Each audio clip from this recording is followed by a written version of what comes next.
G'day,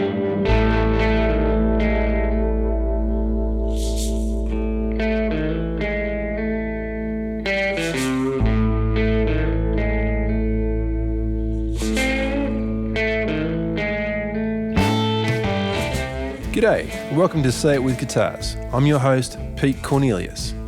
Each episode, I'll be digging deep and getting to hang with some of Australia's finest guitar pickers, songwriters, producers, collectors, and makers. I look forward to bringing you these fun conversations, and I hope you enjoy Say It With Guitars. Hey there, folks. Welcome to episode 3 of season 4 of Say It With Guitars. Thanks again for joining us. Hope you've been enjoying the chats so far. I have just got home from tour. It's been an epic month or so of gigging around our beautiful country. Spent the last weekend in Adelaide and surrounding areas. Had a great time, and a big thanks for those for all coming out, supporting live music. Feels good. Speaking of live music, folks, I've got a couple more shows coming up I want to tell you about. I'm hooking up with my band, with Louis on bass and Bo on drums, along with a great singer-songwriter from down south of Tassie. Her name's Teresa Dixon. We're going to be doing a bunch of Lucinda Williams songs. So yeah, a Lucinda tribute, so to speak. Anyway, I'll tell you about these shows. It's going to be 5th of July, Saturday night, up at Kindred Hall, and Sunday, the 6th of July, down at the Longley International Hotel. Really looking forward to those shows, folks. I'd love to see you out and about. As per norm, you can get your tickets from my website, petecornelius.com. Anyway, that's enough about me. Let's get into our chat, folks, with guitar luthier Mark Gilbert. All right.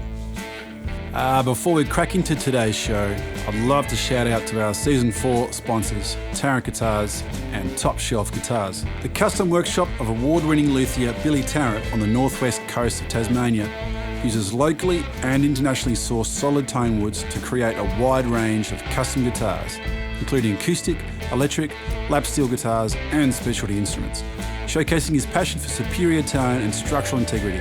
Tassie's one-stop custom workshop for custom-made guitars, all guitar repairs and services. Check out tarrantguitars.net.au. Top Shelf Instruments specialises in used and vintage guitars, pedals and amps, shipping worldwide from Hobart, Tasmania, Australia. We love helping players land exceptional instruments for manageable dollars, and guitars from Japan hold a special place in our hearts. New old guitars hit the website almost daily, so head on over to the website for this week's weird and wonderful offerings, topshelfinstruments.com.au.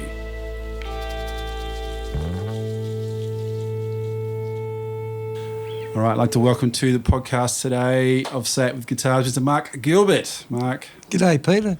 Thanks for joining us on the show, mate. You prefer Pete or Peter?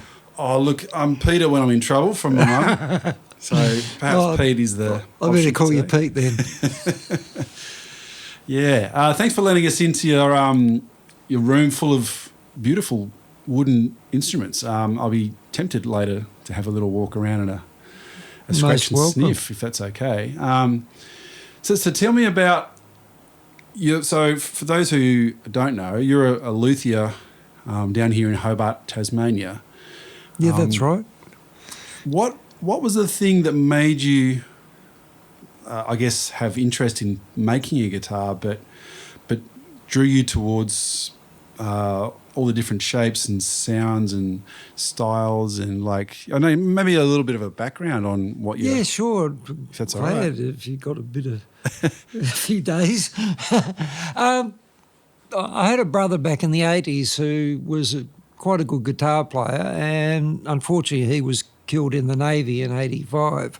I was teaching at the time, and obviously that sort of thing comes as such a shock to you, and you've got to try and find some way to keep yourself interested in life. Yeah. And so I thought I'd have a go at building a guitar, which I did, and it was what everyone normally does back then is they build themselves a Telecaster body and they get hold of a neck from somewhere. I got my neck from Ian Noyce from Ballarat. Oh, yeah. You might have heard of. Heard of him, yeah. Lovely guy, Ian. And I built my first guitar. At the time, I was following a band called National Collection. Yep. That were doing quite well on the northwest coast, and they brought a few American players over and the like, and occasionally I became friends. They would play this guitar I built. I had a house fire about 88, and that was destroyed. Oh. And I didn't do much about it until a bit later. I did build a couple in the very early 2000s, again with necks from me and noise. Sure. And my good friend Michael Clenner, God bless him, who's no longer with us, played that in several gigs. And that was left at that for a while. And then I decided that I would have a go at doing properly and build my own neck, because you really can't call yourself a luthier if you don't build the neck. It's true. The most crucial part of the guitar, and it's the hardest. connection, isn't it? It's where the player. It's the feel. It's where the contact point between you and the guitar, and it's the hardest part to do too.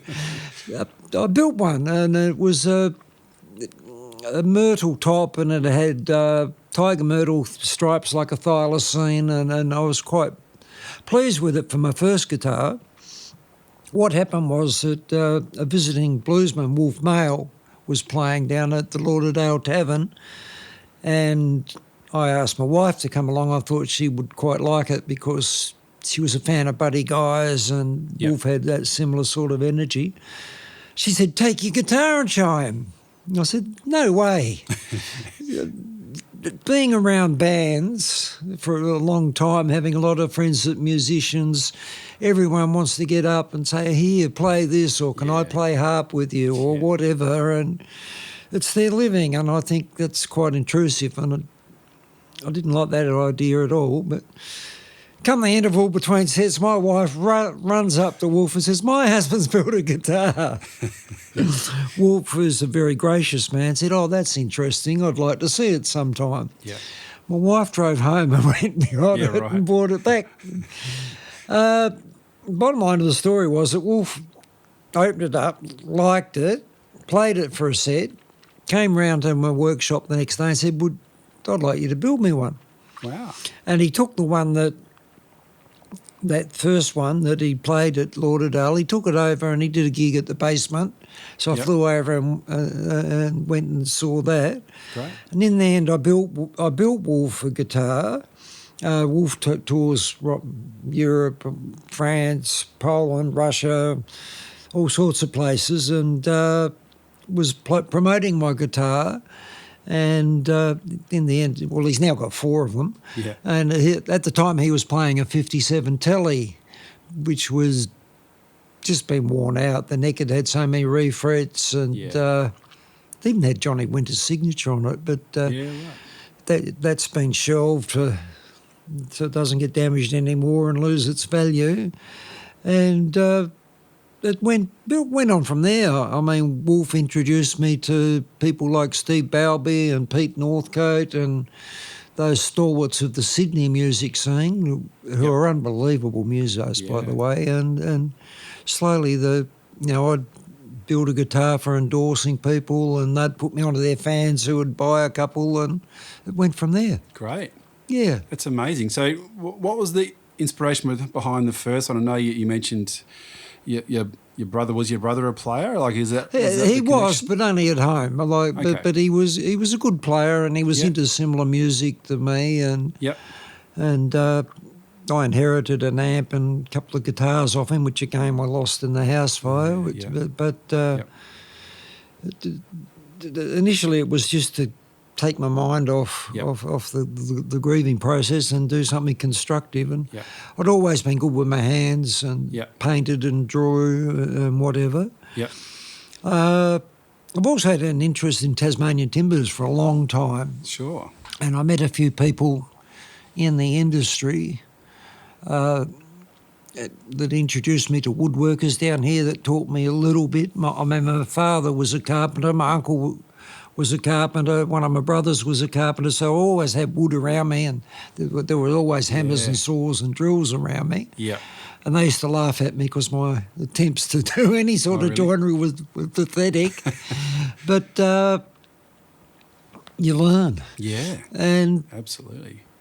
I learned a few things about timber from the Woodcraft Guild and people in the industry. I was introduced to Glenn Britton, who had Britton Timbers, who took a liking to me and actually ended up buying commissioning six guitars off me, even though he couldn't play. Wow. But he'd hang them in his office, so when people from America selling their American oak or whatever would come over, they'd say, "Oh, these are our fantastic timbers," and they'd go, "Well, look at ours." Yeah. And he'd have them all hanging on the wall Amazing. with sassafras and myrtle and Yep. tiger myrtle and human pine and whatever. Yep.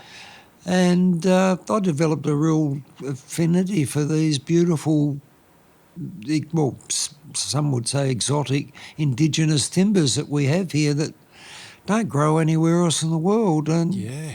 So iconic, the Tasmanian timber, just the grain structure. I was going to say the gain structure, the grain structure, and just the smell. Like sitting here, like when I walked in here today, like that's such an iconic Tasmanian wood mill smell. Like I haven't been to many other sawmills or places in other parts of the world, but when I step into somewhere like that, it's just like straight away you know that Well, human pine is just so distinctive. And it's got that.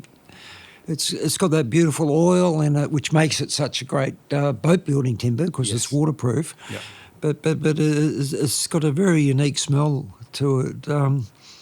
Blackwood is an acacia, Tasmanian blackwood, and similar to Hawaii's koa, which is a world recognised tone wood used by Taylor, for instance, and their more exotic beasts, and Martin.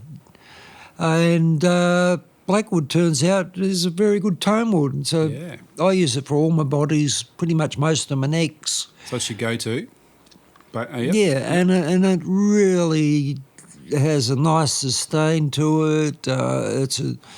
It's a very durable wood to work, and it's mainly blackwood for my bodies.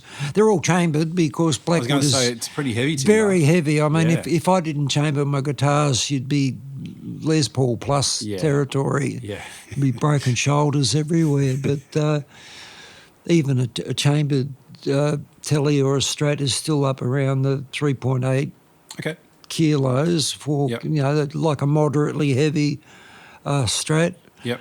But it's such a beautiful tone wood. Yeah. And then the feature timbers, just phenomenal, like bird's eye, human pine, or sassafras, which comes in so many hues and such amazing. Well, I mean, you can see around here the patterns in it. Absolutely. And the like,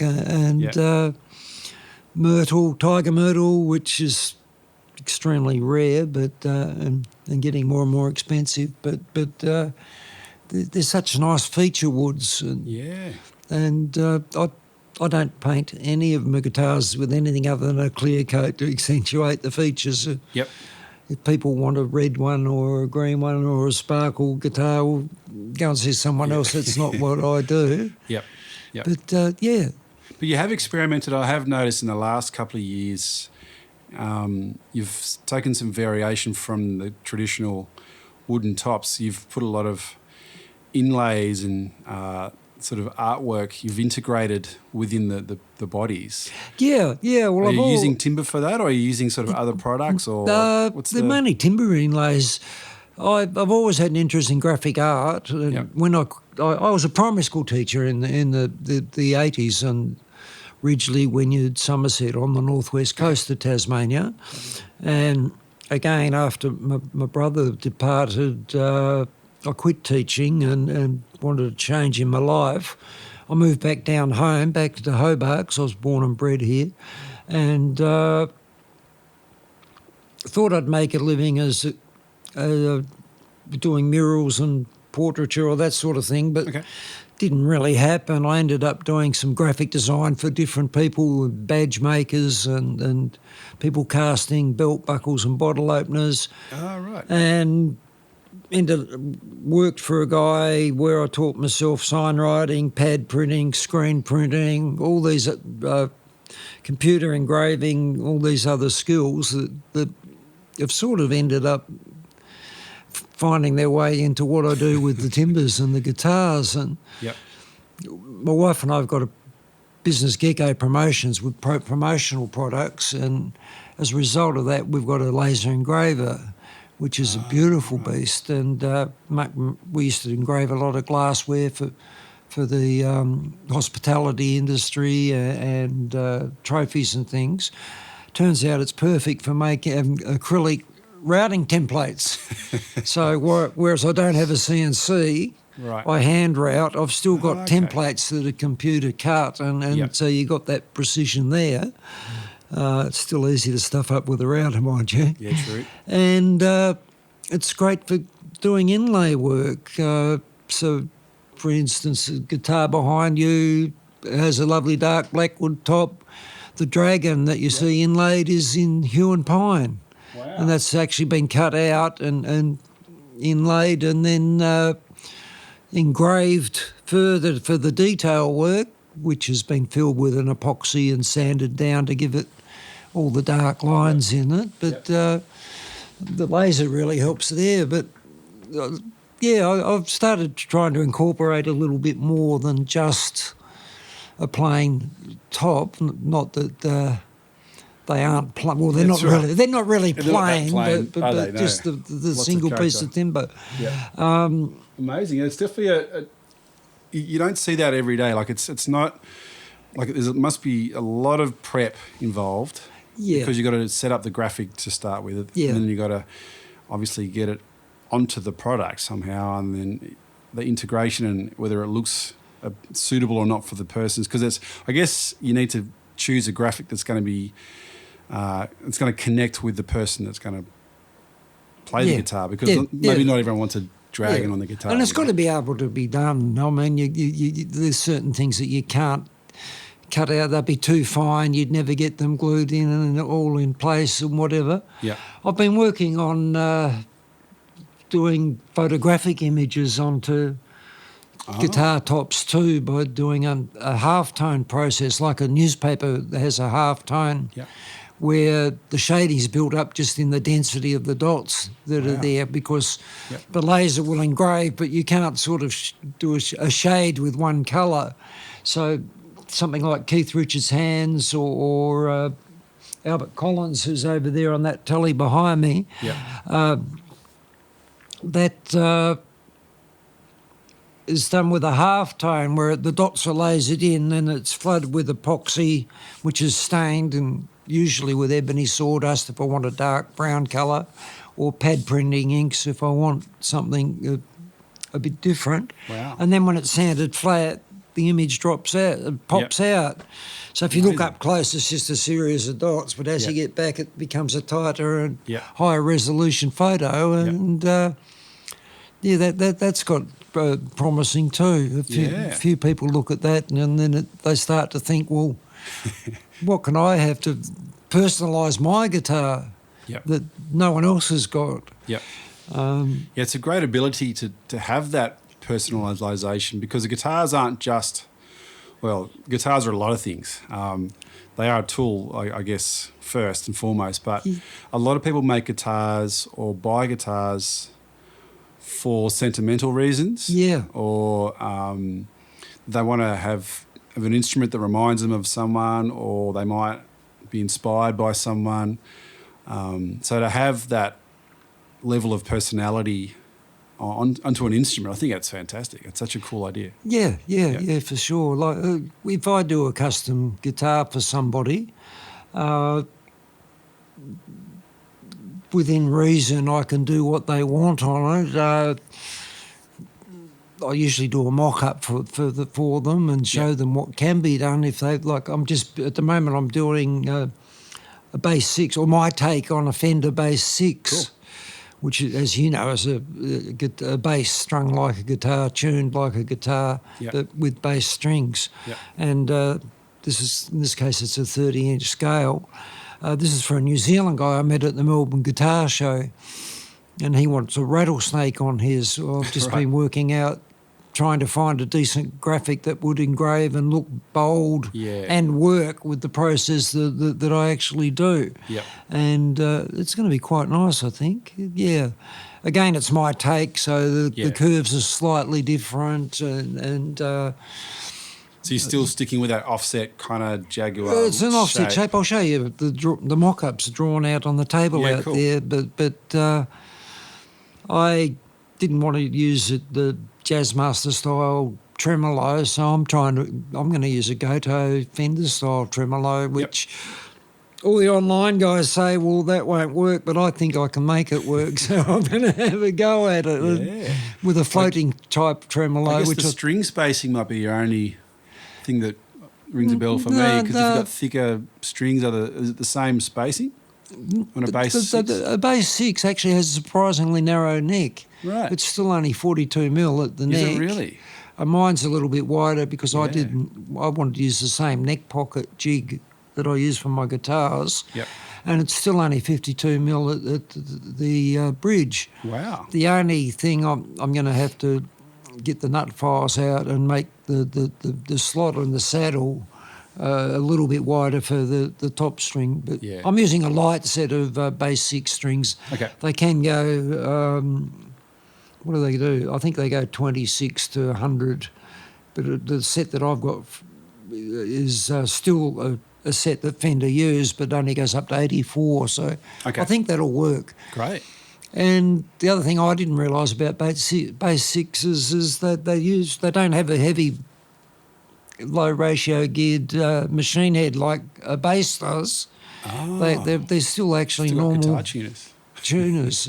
So I'm going to just use some hip shot staggered tuners and just drill it out to take an 80, which I've checked with Hipshot's website and it will take the whole drilled out to an 80 without buggering up the structural integrity. So so it's all these little things that are part of developing a new model, which I find exciting, and it keeps you thinking and on your toes and keeping the brain active. How am I going to do this? Yep. And there's nothing like preempting a build as well, like thinking about every little quirk. How am I going to get around that? Because each style of guitar, like I look around the room, you know, a Telly's a bit of a popular one by the look of it, but you've got a few offset sort of shapes and a Strat shape. And each design has its own pros and cons, I suppose. Oh, for sure. Leo got it pretty right. Well, that's why when I do something, I look at a couple of things. I look at the balance point mainly. Okay. So where the strap buttons are positioned in relation to the body and the neck, so that even if you've got a slightly different shape, it's still going to hang where it should sit. Great.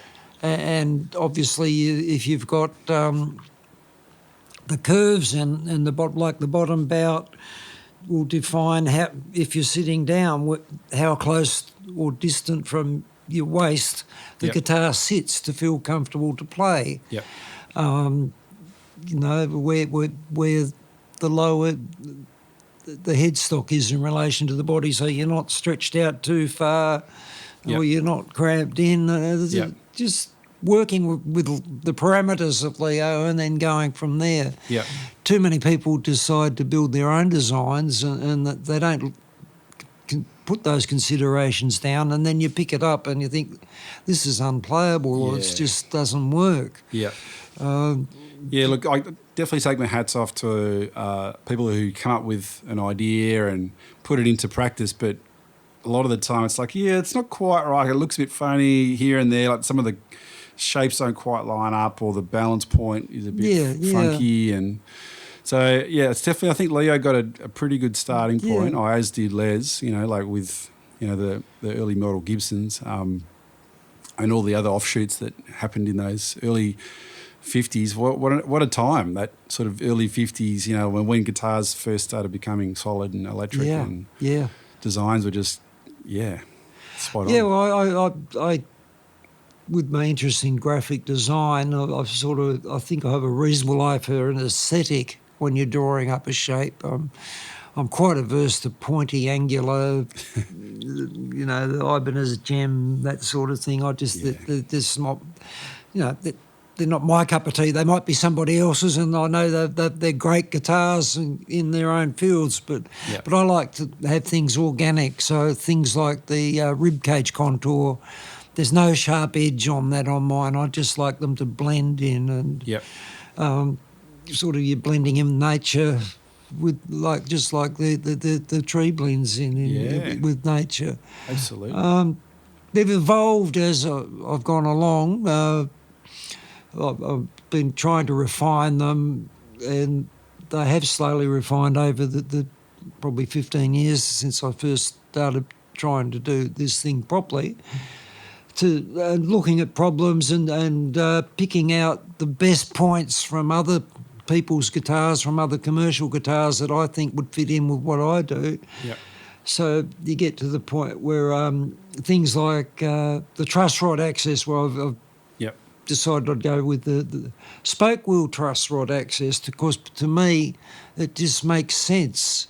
All guitars need tweaking at some stage if you're travelling in different climates, particularly for a touring musician, and it just needs that quarter turn occasionally on the truss rod, and to have to take the whole neck off seems a bit silly to me if it can be accessed without doing that. I agree. And then you see the truss rod access up at the headstock, and then you're hollowing out timber at the weakest point of the whole guitar, which is where the headstock joins the neck. And to me, that could be improved on. Especially on the Gibson, like with the headstocks like at an angle, they're going to break. Oh, Gibsons, it's just notorious. Absolutely. That keeps guitar repairers alive. That's their main source of income, repairing Gibsons that have fallen over. Yeah. Things like, which is interesting, because when I first started, I was putting an inlay to match the body of a timber on the headstock, and I just had a butt join on the top, and turns out that can be a weak point. I actually had a guitar I built for Wolf that the day I presented it to him, I knocked it off a stand. I was there. And it turned out that was a weak point, so I thought, how can I do the inlay with that not being a weak point? So now I actually have that, you've seen the shape where I inlay the whole top into it rather than butting onto the top of the neck, so you're not actually taking any timber away and relying on glue. Where the inlay fits on top of the headstock. And again, not many people do that, so that's a distinctive feature of my guitar now. They've got sort of, I think they look a bit like a paddle pop or something, the way that inlay blends into the headstock. Yeah. So that's something new that I've done too. I was actually there for that Republic. I was at the Republic bar. Yeah. I remember I think I was touring my Groundswell album, and Wolf and I, we did a show in Devonport, and we did a show. That's right. I went up there too with the him. Republic, and I remember you put a few guitars out with your little your banner and stuff. Yeah, I'm like, I knocked cool. it over. You walked past it and it just fell over, and it just fell to bits. Bang! I mean, it was fine. I just built another neck for him, but So that's how that came about. Little things like I use bone nuts, but I actually laser engrave my website onto the side of the bone nut, which I've not seen anyone do, and it's really good advertising because someone looks at it, looks a bit closer, and from which angle do you see that? From the bottom of the guitar or from the top of the headstock? It's a pretty small amount of real estate, really. Oh yeah. Wow. Yeah, so that's something. Sorry, wandering away from the mic, showing my lack of knowledge of podcasts. So that's something a little bit different. Yeah.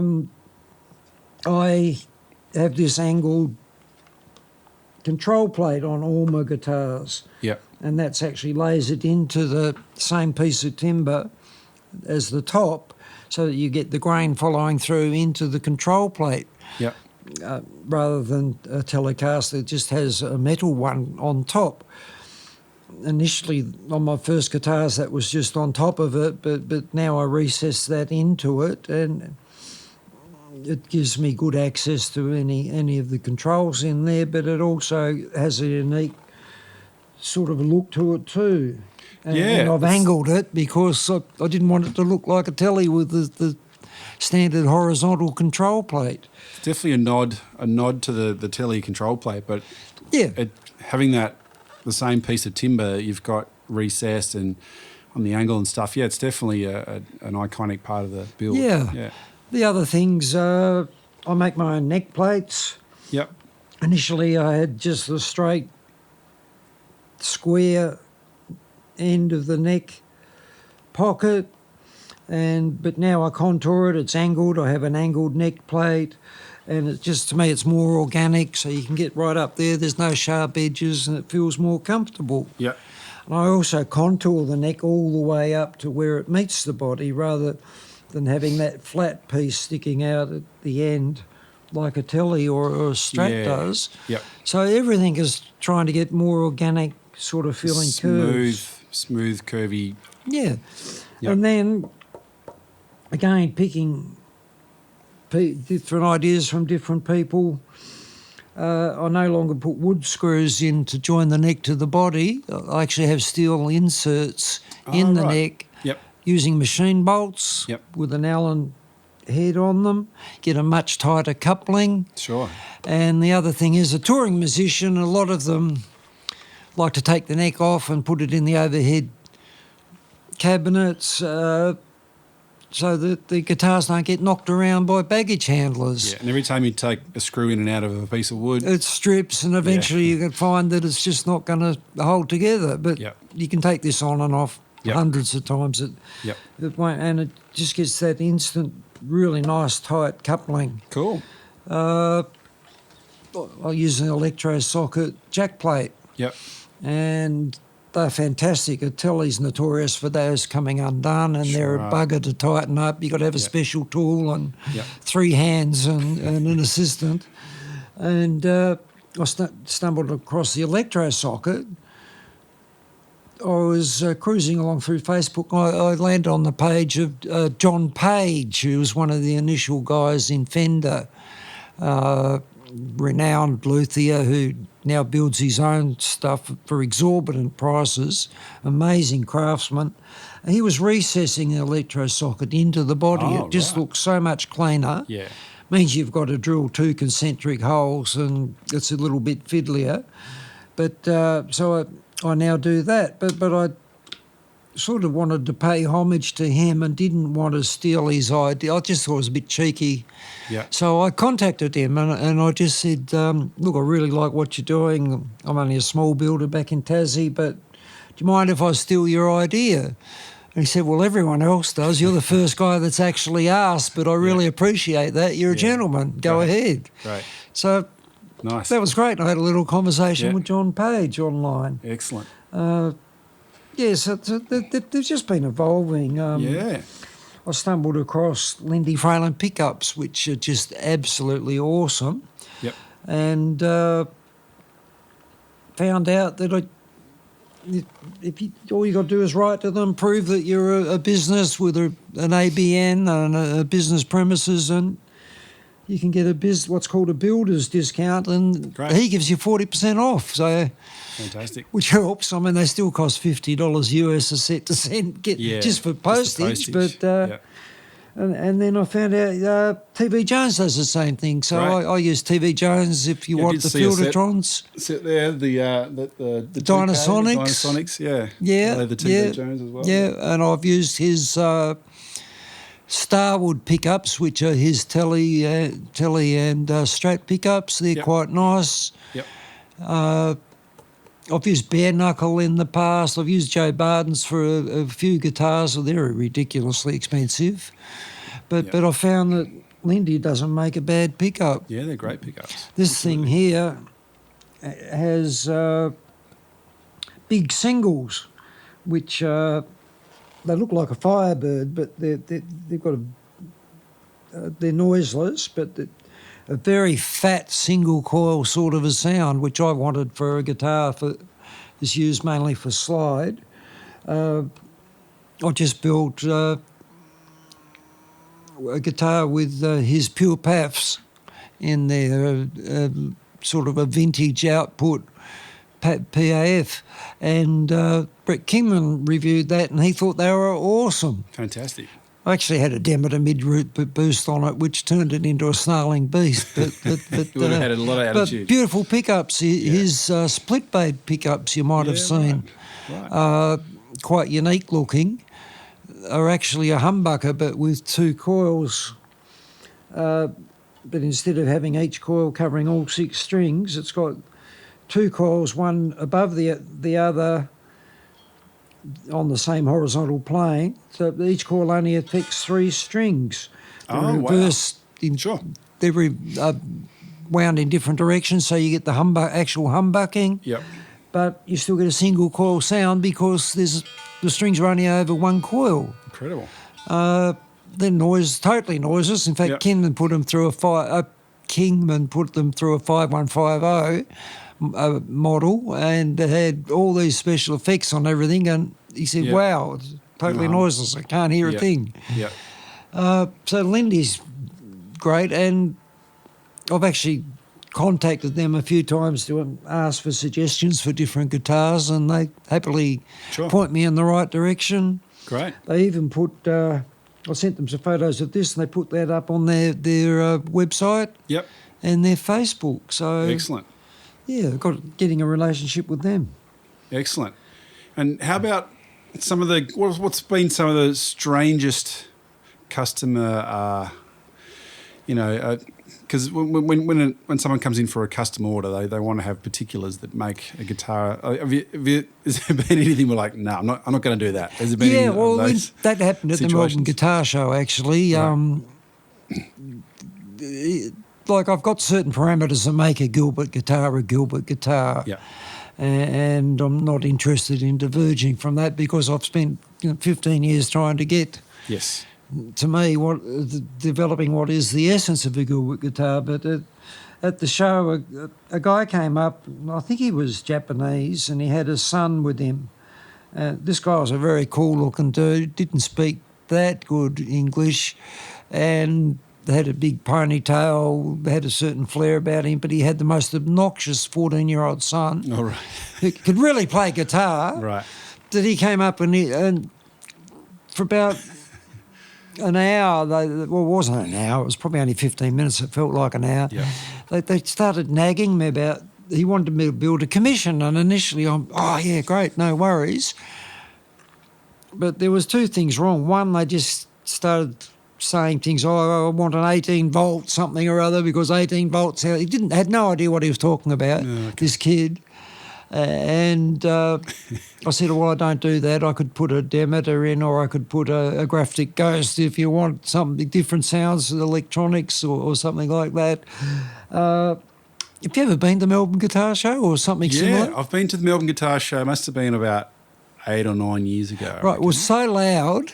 Oh, it's full on. It's horrendous with 50 people playing Smoke on the Water or Stairway to Heaven. Yeah. You've got a guy that doesn't speak very good English trying to get over a concept to me that he doesn't quite understand himself, on top of this cacophony of beginners playing at maximum volume. Yeah. And it just got more and more untenable Chaos, to the point where I just said, I'll talk to you later, mate. Yeah. And Here's my politely card. Call me dismiss later. them. Here's my card. Give me a ring. Yeah.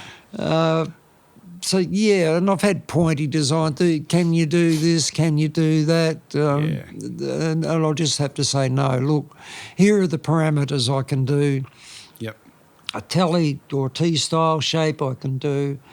A Jazzmaster style shape, I do a bass, I do a 6-string, I do a 12-string, I do a 5-string, which I'll talk about in a minute.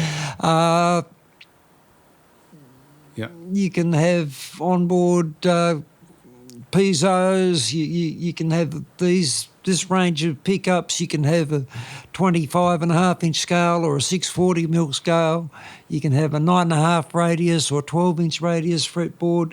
You can choose your tops, you can have the actual top that you pick. Yeah. But, you know, It's within I these don't want to certain- branch out into something that looks like a cross between Frankenstein's monster and Joe And you gotta Satriani's stick within- Ibanez.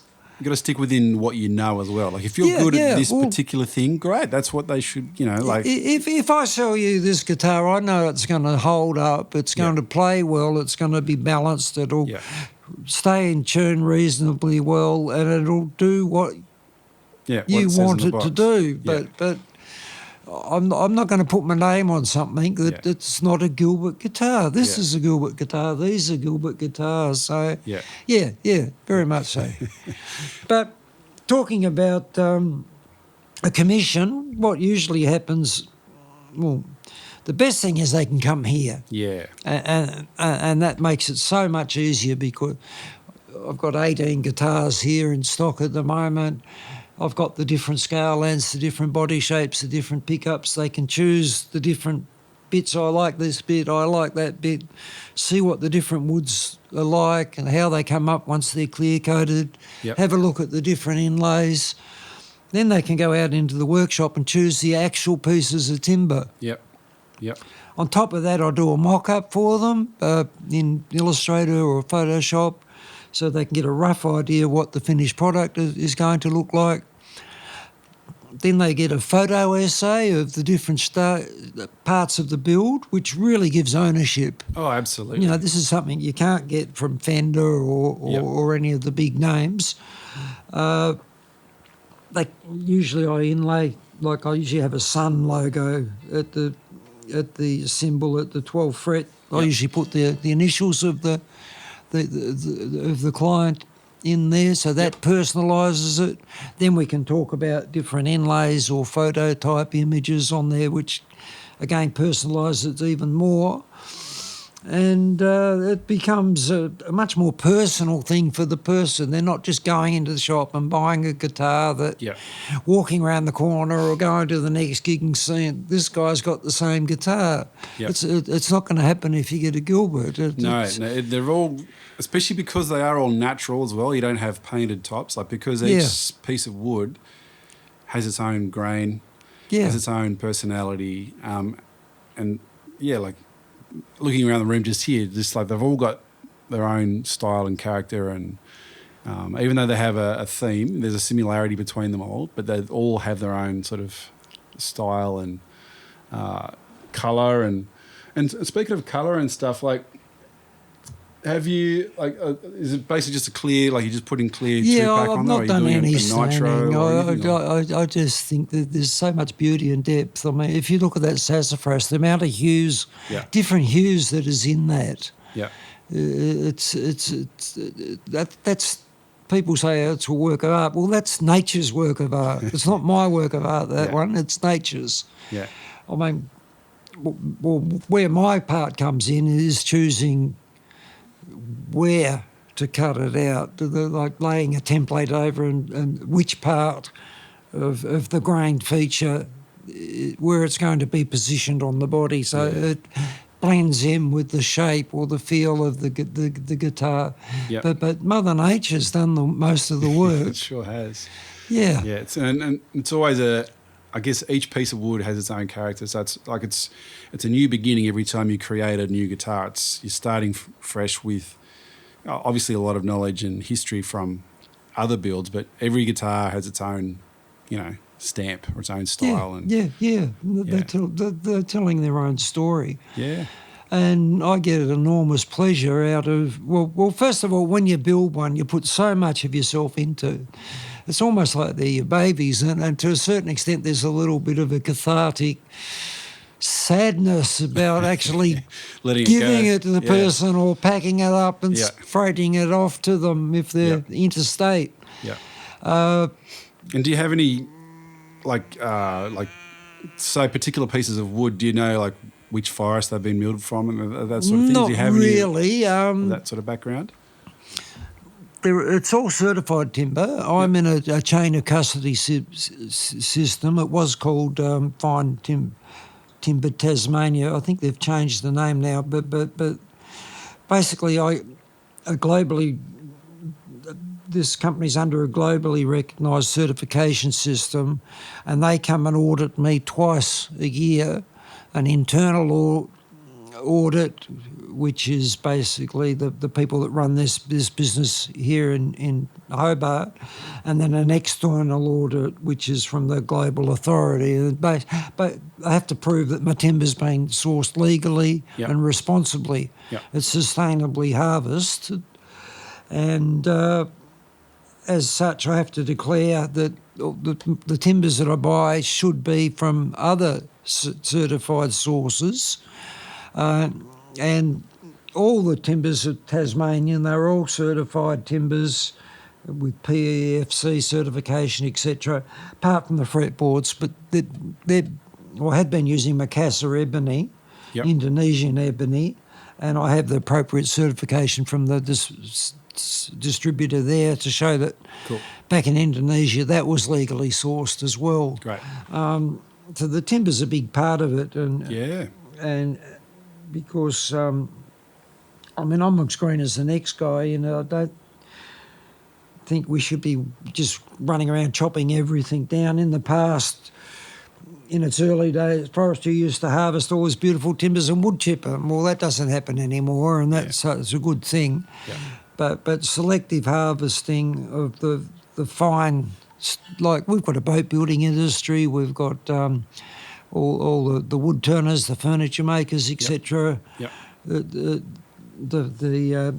musical instrument makers. Yeah. We've got these amazing timbers, but they have to be looked after and sourced sustainably. Yeah, 100%. That's my little political speech for the day, but we're so lucky to have them. Yeah, I've forgotten where I was going with that. But I think it's a wonderful thing. I'm in the middle of a build at the moment with Billy Tarrant. I'm building. So a friend of mine found a piece of King Billy. It's hard to tell. We're guessing it's about 450, 500 years old. Yeah, like an old piece of wood. We've sort of got a rough area where it came from, and so we're slowly building. Like a one-piece body, and I've been shaping the neck by hand with a rasp, and had like the profile I really liked. I use rasps and a spoke shave. Yeah, and then just the little templates. Yep, to do like the first they fit. Or second fret, and then like at ninth fret, and you sort of work your way between. Yeah. So I've sort of been getting a bit of sawdust on my shoes as well. Oh, good on you. Month or so. It's exciting and just to see it develop from, a square piece of lumber that just sits up against a wall, all of a sudden it's got the shape and it looks and it feels. Well, all my blackwood is, I've got I had a couple of cubic metres from a mate of mine who had his own mill. This particular guy used to work for forestry and go in and tell them which coups to cut for the best quality timbers. And so I've got a heap of blackwood that is all rough sawn, and I mill it and dress it myself. So a client comes in and I show them this rough sawn timbers, and well, that's going to be, turn that into this. It gets its own life, and that first time when you string it up, you're going to feel such a buzz. I know, it's going to be exciting. I need to make sure that I'm there for that, because... Well, you've got a good guide in Billy anyway, so... Yeah, no, it's been a treat hanging out in his workshop and put some tunes on and working away, and it's a great process. I'm really into it. I probably will build another one. It's very addictive. Yeah. This beast here is a 5-string. Yeah, so tell me about that. There's a story behind that too. I'm a big Stones fan. I don't know if you are, but particularly with Keith Richards. He's sort of made minimalism an art form, and a lot of Keith's biggest hits, or the Stones' biggest hits, are written in open G, which was taught to them by Ry Cooder, and they actually stole quite a bit off Ry and never acknowledged it, but that's another story. But Keith likes to play tellies, and he whips off the low E of the top stick 6th string, and just tunes it to open G. Yep. In the 70s, he met a guy God, I've lost the name now. Newman. And this guy became his guitar tech and was quite a good luthier, and he built a dedicated 5-string. Right. So that it actually only has 5 saddles, a 5-saddle bridge. Yep.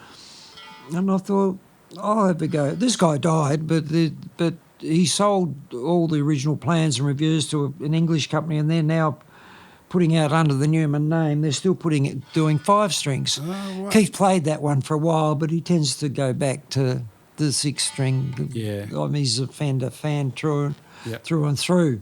But I thought I'd give it a go, so I managed to source a 5-string bridge from England. But there were 2 that I saw. One had all the saddles were touching each other, but so it had quite a narrow string spacing. I spread mine out over this length, so that string spacing at the bridge is the same 52 mil or 54 mil of a normal Fender bridge. Yep. But it means you've got wider string spacing between the actual strings, but that's great because, if you're playing solo, a lot of people do finger pick or whatever. Yep. And tuned it to open G and put the big singles on. Yep. And the reason I chose those 2 was that I didn't want to have a guitar with pole pieces where you were never going to get them to line up to 5 strings. Yep. So and either like a drop, blade and get pickup dropouts or you know, or phase issues different between. intensity of sound over the different strings. Yep. But these have a bar like a Firebird pickup, so it doesn't matter where the string is in relation to the pickup. You're getting the full signal. And I've got this slightly higher action than normal, but not too high, so you can still bar it or whatever. Yep. But it is so much fun to play. Would be fun, absolutely. I mean, you haven't got that low string, but you've still got your root note on the top there, and it's great. Absolutely. Yeah, so you have a play later, but and it's just got a 3-way toggle and just a simple volume and tone and a treble bleed, but it's just a really fun little guitar. Yeah, I reckon Keith's inspired a lot of guitar players to not only play the instrument but to sort of do the 5-string thing or to play, because a lot of the hits are not even with slide. He's just playing the open G tuning with the capo or just up the neck. And a story around that. I went to a seminar, a demo for a guy from Yamaha. This was in the 80s at the Seabrook Hotel. You've probably heard of the Seabrook near Wynyard. Oh, yeah, right. Between Somerset and Wynyard. Used to be a really big music scene there in the 80s. And this guy came out and he was demonstrating some Keith Richards stuff, and he tuned to open G, and he was taking the piss out of Keith, saying, "Oh, this is so simple. I don't know why they call him a guitar god, blah, blah, blah. Anyone can do that." And I said, well, you're playing it and you're making it look simple, but not in a million years could you have written Brown Sugar, mate. It's just... Oh, absolutely. That is just so rude and such... so disrespectful. I thought... Yeah, anyway, he had his own little ego trip, that guy, his own series of problems, but... Oh, dear. Yeah, they're out there, that's for sure. Cool. Well, I reckon we might wrap it up there, Mark. Thank you very much for having us in your guitar den. It's great to check them all out in the flesh. And, my pleasure, Pete. All the best for your future builds, and thank you. Good luck with with everything. So cheers thank you. Much. All right, it's been my pleasure. Great. Cool. That's a take. Thanks for listening, folks, to another episode of Say It With Guitars. If you enjoyed today's episode, please subscribe to the podcast, share it around to your mates, leave a good review, and hopefully we'll see you next time.